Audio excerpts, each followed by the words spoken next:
তো হ্যালো বন্ধুরা, Mayapur Nabadwip blog part 2তে আপনাদেরকে অনেক স্বাগতম। তো পরের দিন আমার সপরিবাররা মিলে মায়াপুর নবদ্বীপের ফার্স্ট এন্ট্রি ও সেকেন্ড এন্ট্রি আর মায়াপুর ইস্কনকে আরেকবার দর্শন করে বাইরে থেকে আমরা চলে গেলাম নবদ্বীপে রওনা হওয়ার উদ্দেশ্যে। তো মায়াপুর লঞ্চ ঘাট থেকে আমরা লঞ্চের টিকিট কেটে তো এখানে আমরা দেখাতে চলেছি ভাগীরথী ও জলঙ্গির মিলনস্থল। দেখতে দেখতে সুন্দর অপরূপ দৃশ্য দেখতে দেখতে আমরা পৌঁছে গেলাম নবদ্বীপ লঞ্চ ঘাটে। তো সেখানে গিয়ে আমরা হনুমানজির দর্শন পেয়ে গেলাম। সেখান থেকে টোটো ধরে আমরা চলে গেলাম মায়াপুরের প্রথম যে মন্দির সেটা হচ্ছে গুপ্ত মন্দির। তো অর্থাৎ গুপ্ত বৃন্দাবন।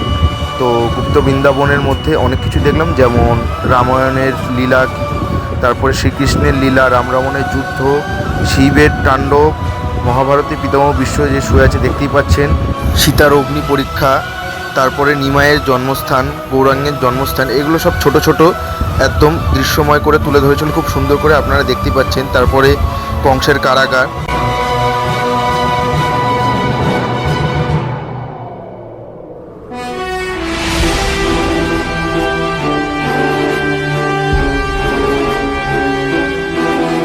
তারপর গুপ্ত বৃন্দাবন দর্শন হয়ে যাওয়ার পর আমরা চলে গেলাম গৌরাঙ্গের জন্মস্থানে।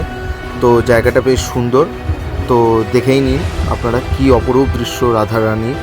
তো এটা হচ্ছে গৌরাঙ্গের জন্মস্থান, যে জায়গাটা দেখালো এটাই হচ্ছে গৌরাঙ্গের জন্মস্থান। এটা হচ্ছে 60 ফুটের গৌরাঙ্গ। আর তারপরে আমরা চলে গেলাম দর্শন করতে সোনার গৌরাঙ্গ, 5 টাকা করে টিকিট প্রতিজনের। তো এটাও খুব সুন্দর লাগলো।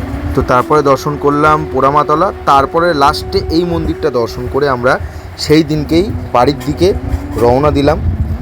দেখা হচ্ছে আপনাদের সঙ্গে কোনো নেক্সট মিনি ব্লগে। ততক্ষণ যাবো, বাই বাই।